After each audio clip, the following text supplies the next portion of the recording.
السلام علیکم ورحمۃ اللہ وبرکاتہ۔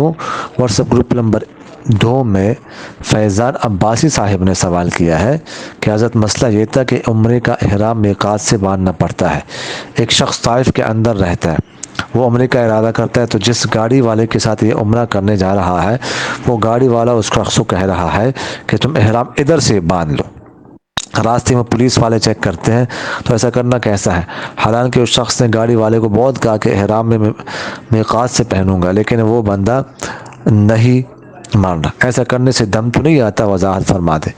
دیکھیے گا، احرام میقات سے پہلے باندھنا ضروری ہے، لیکن یہ ضروری نہیں ہے کہ جہاں پہ میقات کے حدود ہے ادھر ہی باندھے انسان، ادھر پہلے سے بھی باندھ سکتا ہے۔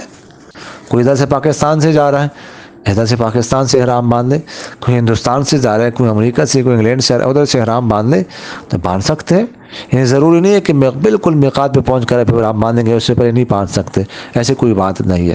تو جو اس نے طائف سے احرام باندھنا وہ بالکل درست تھا، کوئی دم وغیرہ کوئی حرج نہیں ہے اس میں۔ جزاکم اللہ خیر۔